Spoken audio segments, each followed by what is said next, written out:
Hello बच्चों। अब तक हमने न्यूमेरिकल के 5 पार्ट में देखे हैं जो NCERT basis some basic concept of the chemistry unit first के 5 पार्ट हमने पहले देख लिए हैं। 1 to 5 जो न्यूमेरिकल है और पिछले 5 लास्ट वीडियो में 5-5 क्वेश्चन करके 5-5 क्वेश्चन करके सॉल्व किया गया है। यहाँ 6 वीडियो में जो है 6 पार्ट के नाम से है कि some basic concept of the chemistry 6 video दिया गया है। इसमें न्यूमेरिकल के जो छठे वीडियो में स्टार्ट है 1.26 क्वेश्चन है, वो 26 नंबर के क्वेश्चन यहाँ पे सॉल्व किए गए हैं। आइए अब क्वेश्चन पे देखते हैं कि 26 नंबर का क्वेश्चन क्या है। If the 10 volume of the dihydrogen gas react with the 5 volume of the dioxygen gas, 10 volume of dihydrogen gas and react with the 5 volume of the dioxygen gas, 10 volume यह है और 5 volume dioxygen gas, how many volume water vapor would be produced। इन दोनों के reaction से यहाँ पर पूछा गया है कि यदि 10 वॉल्यूम जैसे जो भी लिखा है पहले लिख लीजिए, H2 hydrogen and oxygen react करके वाटर मॉलिक्यूल पे यहाँ पे वाटर वेपर बना दिया। अब इस रिएक्शन को बैलेंस कर ले, पहले रिएक्शन को बैलेंस देखेंगे। यहाँ पे 2 hydrogen 2 oxygen and 1 oxygen, it means it have the half means 1 oxygen and 1 oxygen. This reaction is the balance reaction and stoichiometric form में हो गया। अब इसके बाद देखेंगे जो क्वेश्चन है कि यहाँ पे 10 वॉल्यूम ऑफ द डाइहाइड्रोजन, इस रिएक्शन से है कि यदि 10 वॉल्यूम इसको लिया जाए और 5 वॉल्यूम इसको लिया जाए तो यह कितना बनेगा, यहाँ पर यह कितना प्रोड्यूस होगा। रिएक्शन के इस जो बैलेंस रिएक्शन से हमको ऑब्जर्व हो रहा है कि यदि हम इसका 1 मोल लेते हैं तो मोल देख लिए हैं, 1 मोल लेते हैं, इसका 1/2 या 5.5 मोल लेते हैं तो ये हमारा बनता है 1 मोल वाटर वेपर बनता है। यदि हम ये 1 मोल लेंगे तो ये 1 मोल बनेगा, हाफ मोल लेंगे तो 1 मोल बनेगा। इसी तरह जैसे हमने 1 मोल लिया तो वो बना। अब यहाँ पर है 10 वॉल्यूम, यदि हम लेते हैं तो 10 वॉल्यूम जो लैब केमिकल रिएक्शन में बताया गया था कि ग्लूकोसाइक्ला में वहां पे वॉल्यूम है, यदि सेम टेम्परेचर प्रेशर तो वॉल्यूम बिहेव एज ए मोल। तो यहाँ पे 10 वॉल्यूम लिया और इसका 5 वॉल्यूम, तो यह जब 1 मोल लिए तो 1 मोल बना, तो 5 वॉल्यूम लेंगे तो यह 10 वॉल्यूम लेंगे तो यह भी कितना बनेगा 10 वॉल्यूम बनेगा, या 5 लेंगे तो इसका डबल या 10 वॉल्यूम बनेगा। तो सिंपली बस रिएक्शन से सॉल्व हो जाएगा। यह जो भी क्वेश्चन है कितना यहाँ पे है, how many volume of the water vapour would be produce, यहाँ पे 1 वॉल्यूम तो 1 वॉल्यूम, जब 10 वॉल्यूम तो 10 वॉल्यूम होगा, अर्थात जो भी वाटर वेपर कितना होगा 10 volume water vapour would be produce. इस तरीके से वो स्टोइकियोमेट्रिक रिएक्शन में आसानी से सॉल्व किए जा सकते हैं कि स्टोइकियोमेट्रिक बैलेंस केमिकल रिएक्शन करके, केमिकल रिएक्शन यदि आपका बैलेंस है तो बस रेशियो यहाँ पे 1 वॉल्यूम तो 1 वॉल्यूम, 10 तो 10 वॉल्यूम वहां पे प्रोड्यूस होगा। अब देखेंगे नेक्स्ट क्वेश्चन।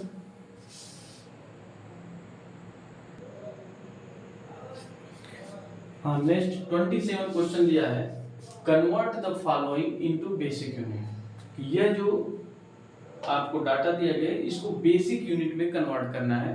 बेसिक यूनिट मतलब कि जो भी दिया गया उसे किस तरीके से बेसिक यूनिट, जो 7th बेसिक यूनिट होते हैं, हमने इसके पहले बताया है कि लंबा जो है उसके लेंथ क्या है, मासेस क्या है, उसके टाइम के लिए जो सेकंड यूज होते हैं that is the basic unit, amount of the substance के लिए मोल है, तो वहां पर यह बेसिक यूनिट में कन्वर्ट करना है। ये देखेंगे पीएम लिखा है मतलब पिकोमीटर, मीटर ये लंबाई की यूनिट है, लंबाई की बेसिक यूनिट हम किस में नापते हैं, मीटर में। अब यदि देखें इसको बेसिक यूनिट में किस तरीके से कन्वर्ट करेंगे, यहाँ पर दिया गया है 28.7 picometre, 1 picometre is equal to 10 to the power -12 metre होता है। तो यहाँ पे इतने पिकोमीटर को पहले हम बदल लें, 28.7 into 10 to the power -12 metre, -12 metre, 1 picometre से इतना मीटर चेंज कर लिए। यह तो बेसिक यूनिट में हो गया। बेसिक यूनिट के साथ साथ कन्वर्ट करने में यह भी ध्यान देंगे कि इसे साइंटिफिक नोटेशन में लिखें। हमने साइंटिफिक नोटेशन के लिए एक वीडियो बताया है, उसमें बताया कि साइंटिफिक नोटेशन जब भी लिखेंगे तो जो यह बेसिक यूनिट रहेगा, इस बेसिक यूनिट को हम किस में लिखेंगे, 1 to 10 के बिटवीन लिखेंगे कि यह 1 से लेके 10 के ही मध्य में रहे, बीच में रहे, और यह आपका डाटा पॉजिटिव, नेगेटिव या जीरो कुछ भी वैल्यू हो सकती है। तो 1 to 10 के लिए it means 2.87 into 10 to the power minus. अब यहाँ देखेंगे पॉइंट इधर किए हैं, जैसे ही पॉइंट इधर किए इट मींस यहाँ पे क्या हुआ, एक दशमलव बढ़ गया वहां पर। हाँ, जो भी है ये डाटा दशमलव जैसे ही इधर कन्वर्ट किए, देखिए 10 to the power 11 मीटर, मतलब एक दशमलव इधर लेके 10 to the power -12 नीचे किए 10 to the power -12 या 12 में एक यहाँ पे डिवाइड करके इधर आ गया और 11 बचा हुआ 11 10 to the power -11। ये साइंटिफिक नोटेशन 1 to 10 के भी है बीच में, और यहाँ पर वो 10 to the power -11 ये उसका बेसिक यूनिट हो जाएगा। इसी तरह से सेकेंड हम देखेंगे। सेकेंड में जो दिया गया है 15.15 पिकोमीटर। सबसे पहले पिकोमीटर को मीटर में चेंज कर लें। पिकोमीटर को मीटर में चेंज करते समय means 15.15 into 10 to the power -12 metre, ये बेसिक यूनिट में। अब इसे साइंटिफिक नोटेशन में चेंज कर लें। साइंटिफिक नोटेशन मींस 1.515, यहाँ माइनस है means 10 to the power -11 metre. ये क्या होगा, एक नीचे आ गया, नीचे से एक भाग दे दिए, 10 एक दशमलव इधर हो गया और 10 to the power -11। नेक्स्ट है आपका तीसरा, इसका 25,365 मिलीग्राम। अब मिलीग्राम को सबसे पहले चेंज करेंगे, जो मास का है, मास का बेसिक यूनिट क्या होता है, किलोग्राम, तो किलोग्राम में चेंज करेंगे। 1 milligram equal to 10 to the power -3 gram और 1 milligram equal to 10 to the power -6 kilogram. तो यहाँ पे हो जाएगा 25365 into 10 to the power -6 kilogram. अब इस -6 किलोग्राम इसको चेंज करेंगे किसमें, साइंटिफिक नोटेशन में, मींस इसको लाई कराएंगे 1 to 10 means 2.5365 into 10 to the power -1 2 3 4 subtract kilogram -2 kilogram. ये हो जाएगा आपका 1 to 10 लाई करके बीच में। इस तरीके से साइंटिफिक नोटेशन बताते हुए सबसे पहले उसे बेसिक यूनिट चेंज करेंगे, जिसमें बेसिक यूनिट आता है। बेसिक यूनिट आने के बाद उसके साइंटिफिक नोटेशन 1 to 10 लाई करा करके हम इसको लिखेंगे। अब देखते हैं नेक्स्ट क्वेश्चन। नेक्स्ट क्वेश्चन है, इसको देखेंगे 28th question, which one of the following will have largest number of atom. यहाँ पे है यह जो दिए गए हैं इसमें उसमें सबसे अधिक नंबर ऑफ एटम होंगे। यह हमको सॉल्व करने से पहले थोड़ी सी जानकारी चाहिए कि हमने क्या बताया कि 1 मोल में एवोगैड्रो नंबर के बराबर होते हैं। मींस यदि कोई भी सब्सटेंस यदि 1 मोल है तो वह कितना होगा, 6.02 into 10 to the power 23 number of atom होंगे, चाहे वो कुछ भी हो।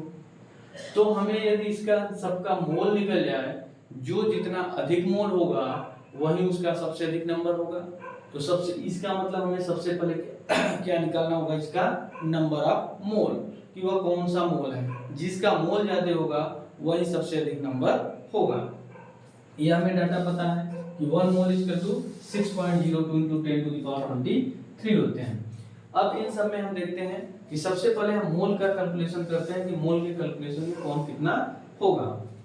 अब देखेंगे पहले पॉइंट में मोल के लिए n equal to weight by molar mass, molecular weight. पहले में दिया है 1 ग्राम, ये क्या AU, s means solid form में है, ए मीन्स गोल्ड। गोल्ड का एटॉमिक वेट जो होता है कितना 197। सेकेंड इसी तरीके से सॉल्व करेंगे। दूसरा यहाँ पे है, या पहले 197 करके उसको सॉल्व कर लीजिए। हाँ, इसका नंबर ऑफ मोल अप्रॉक्सीमेटली आ जाएगा 0.0050 मोल। इस तरह हम सेकेंड सॉल्व करेंगे। 1 gram of the sodium means number of mole, यहाँ पे जैसे लिख दिया AU गोल्ड के लिए, number of mole of the sodium के लिए कितना हो जाएगा, weight by molar mass sodium का। वेट 1 ग्राम सोडियम कितना होता है, सोडियम का मॉलिक्यूलर वेट 23। अब 23 का डिवाइड करेंगे आ जाएगा अप्रॉक्सीमेटली 0.043, यह आ जाएगा मोल। इसी तरह तीसरा है लिथियम के लिए, number of mole of lithium weight by molecular weight 1 gram, lithium का मॉलिक्यूलर वेट 7 होता है। यहाँ पर यह डिवाइड करेंगे आ जाएगा आपका 0.1428 मोल। ये डिवाइड कर लेंगे, जो भी आंसर आपका आ जाएगा। ये अप्रॉक्सीमेटली लिख दे रहे हैं।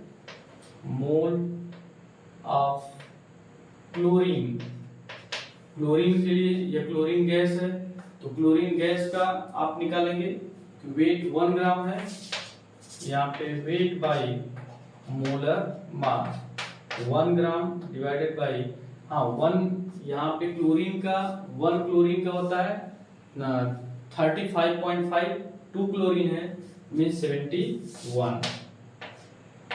71, तो इसका हो जाएगा 0.0140 मोल। अब इन चारों मोल में देखेंगे कौन सबसे अधिक है, यह है कि यह है कि यह है कि यह है। तो यहाँ समझ में आया लिथियम का मोल सबसे अधिक है। जब लिथियम का मोल सबसे अधिक है, इट है the largest number of the atom, lithium ही सबसे अधिक largest number of the atom होगा। बस इतना ही कैलकुलेशन करना है कि मोल सबसे अधिक है मींस इसमें लार्जेस्ट नंबर ऑफ एटम होगा, क्योंकि 1 मोल ये पहले बता चुके हम, that is the Avogadro number,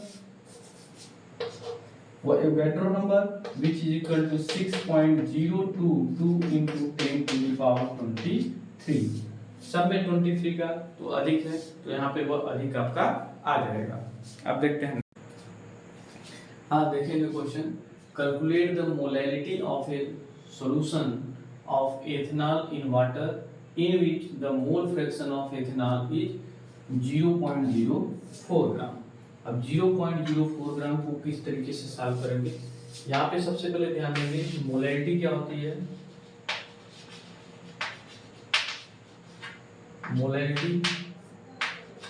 molality small m means number of mole of solute, number of mole of solute by molarity solvent, mass of solvent, यह निकल करके आया मास सॉल्वेंट में किलोग्राम। अब यहाँ पे number of mole of the solute निकालना है, और दिया क्या है मोल फ्रैक्शन। तो मोल फ्रैक्शन ऑफ एथेनॉल C2H5OH क्या हो जाएगा, mole of the ethanol C2H5OH divided by mole of ethanol C2H5OH plus mole of H2O। It means इसको सॉल्व करेंगे तो यहाँ पे मोल ऑफ द सोल्यूट यही है, तो mole of the C2H5OH ethanol equal to इसका मल्टीप्लाई कर देंगे mole fraction of ethanol C2H5OH and mole of C2H5OH plus mole of H2O। यहाँ से मोल ऑफ द सोल्यूट निकल जाएगा। मास of the solvent, mass of the solvent ये पता है कि यहाँ पे ले लेंगे मोल फ्रैक्शन ऑफ H2O, ये सॉल्वेंट है। मोल फ्रैक्शन ऑफ H2O यहाँ पे क्या हो जाएगा, mole of H2O divided by mole of C2H5OH plus mole of H2O। इसका मल्टीप्लाई करेंगे तो यह हो जाएगा mole of H2O mole of H2O equal to mole fraction of H2O into mole of C2H5OH plus mole of H2O। यह निकल गया। अब यहाँ पर देखेंगे हमको ये मोल ऑफ H2O, हमें मास ऑफ द सॉल्वेंट चाहिए। तो जब इसका मोल मिल गया means mole equal to weight by molar mass. Molar mass water का पता है और वेट यहाँ से हमको ये निकल जाएगा कितना वेट है, मोल की वैल्यू पे हम मास की वैल्यू करके निकाल लेंगे। अर्थात यहीं पे यदि हम रखें इसके मोल of the solute, number of the mole of the solute, number of the mole of the solute यह है, मीन्स हो जाएगा 1 C2H5OH mole of N C2H5OH plus N CH2O divided by mass of the solvent in kilogram. तो मास of the solvent यह है मोल का और इसका मल्टीप्लिकेशन मींस NH2O यह है मतलब पूरी की वैल्यू हो जाएगा मोल fraction of H2O NC2H5OH plus NH2O। यह हो गया क्या, मोल का into molar mass of the water means 18 और ये किलोग्राम में, यह क्या है आपका ग्राम में, तो किलोग्राम में डिवाइड कर देंगे इनटू 1000 डिवाइडेड बाय 1000 ऊपर चला गया। इसका से कट जाएगा मोल फ्रैक्शन, यह दिया है आपका इथेनॉल का 0.04 और मोल फ्रैक्शन ऑफ द इथेनॉल है तो वाटर का मोल इनटू 1000 डिवाइडेड बाय वाटर का मोल फ्रैक्शन, ये कितना हो जाएगा 1 माइनस 0.04 कर देंगे कितना हो जाएगा 69 मींस 0.96 इंटू 18 0.96 इंटू 18। इसको सॉल्व कर लेंगे तो आ जाएगा आपका 2.31 आ जाएगा पूरा आपका मोलैलिटी, जो 2.31 मोलैलिटी होगा। देखते हैं नेक्स्ट क्वेश्चन। नेक्स्ट क्वेश्चन है what will be the mass of the one C12 atom in gram. एक एटम का कितना होगा, ये पहले कर दिया गया है कि आपका 1 मोल C12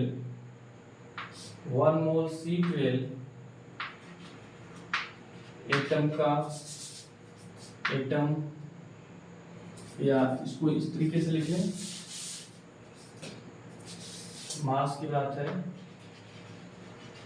mass of 1 mole of C12 equal to 12 gram.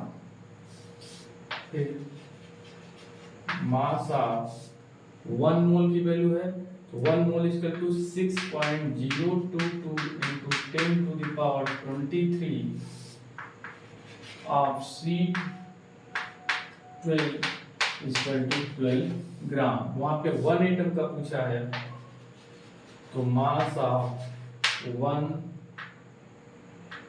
C12 is equal to 12 by 6.022 into 10 to the power 23। यह सॉल्व करेंगे तो आ जाएगा कितना, 1.99 into 10 to the power -23 ग्राम। इस तरीके से सॉल्व करेंगे। अब देखते हैं नेक्स्ट क्वेश्चन। हाँ, यहाँ पर देखेंगे question, how many significant figures should be present in the answer of the following calculation. इसको आंसर जो भी निकालेंगे, जो भी डाटा दिया गया, इसको आंसर करेंगे या मल्टीप्लाई करेंगे या एडिशन करेंगे तो कितना सिग्निफिकेंट नंबर आएगा। जहाँ पर हमने सिग्निफिकेंट नंबर बता रहे थे, उस वीडियो में बताया था कि यदि कोई मल्टीप्लिकेशन होता है या डिवीजन होता है तो उसमें सिग्निफिकेंट नंबर क्या होते हैं, जो lowest number of the significant होते हैं वही उसके आंसर में सिग्निफिकेंट नंबर होगा। तो यहाँ पे lowest number of the significant search करेंगे। यहाँ पर सिग्निफिकेंट नंबर कितना है, 4 सिग्निफिकेंट है, इसमें सिग्निफिकेंट 5 है, इसमें सिग्निफिकेंट 3 है, यह सिग्निफिकेंट 4 है। मतलब lowest number of the significant कितना है यहाँ पे 3, तो इसका मतलब पहले में lowest number of the significant कितना हो जाएगा, 3 हो जाएगा। या total number of the significant, इसके आंसर का सिग्निफिकेंट कितना होगा, वह 3 ही आना चाहिए। या उसमें बताया गया है कि lowest number of the significant in addition and division, तो यहाँ पे एडिशन एंड डिवीजन है तो lowest number of the significant figure होगा। सेकेंड में देखेंगे, सेकेंड का जो डाटा दिया गया है यहाँ पे 5 into 5.364। अब यहाँ पे कहेंगे lowest number of the significant figure, ये 5 नहीं होगा, 5 मतलब 1 नहीं होगा, क्योंकि it is a fixed data. यहाँ पे क्या है, infinite number of the significant. जब भी बताया गया कि कोई पॉइंट नहीं लगा है तो infinite number of the significant figure होगा। तो यहाँ पे देखेंगे यह सिग्निफिकेंट कितना होगा, 4, तो इसके आंसर में भी सिग्निफिकेंट नंबर ऑफ द 4 होगा, क्योंकि एक फिक्स्ड डाटा डोजन के लिए, दर्जन के लिए जो यूज किए जाते हैं, स्कोर के लिए 20 यूज किए जाते हैं, वहाँ पे इनफाइनाइट नंबर ऑफ द, यदि कोई पॉइंट नहीं लगा है तो infinite number of the significant figure होता है। एडिशन एंड सब्सट्रैक्शन के लिए बोला गया, एडिशन और सब्सट्रैक्शन जहाँ पर होता है वहाँ पे सिग्निफिकेंट फिगर जो डेसिमल पॉइंट के बाद जो सबसे लोएस्ट नंबर होगा वही उसका डेसिमल पॉइंट में जो सबसे लोएस्ट नंबर होगा, number of the lowest decimal point has the significant figure. अब यहाँ पे डेसिमल पॉइंट में 4 है, यह भी डेसिमल पॉइंट 4 है, यह भी डेसिमल पॉइंट के बाद 4 है, अर्थात इसमें आपका सिग्निफिकेंट फिगर जो होगा वो कितना होगा, 4 सिग्निफिकेंट, मतलब आंसर नहीं, ये जो भी आएगा 4 सिग्निफिकेंट फिगर, दशमलव के बाद 4 अंक तक आएगा, जो भी आएगा वहां पे डेसिमल फिगर ले लेंगे तो वहां पर भी 4 आंसर होगा। इस तरीके से हमारा ये जो 6 पार्ट है वह खत्म हुआ। अब 7th पार्ट में इसके एनसीईआरटी की जो लास्ट वीडियो रहेगा 7th पार्ट के लिए कि कैलकुलेशन के लिए फर्स्ट चैप्टर यूनिट फर्स्ट का 7th में लास्ट होगा। यहाँ पर 6 में हमने 1.31 तक ऐड कर लिए क्वेश्चन, 31 क्वेश्चन तक। अब ये 31 क्वेश्चन आपने देखा। Thanks for watching and subscribe the video.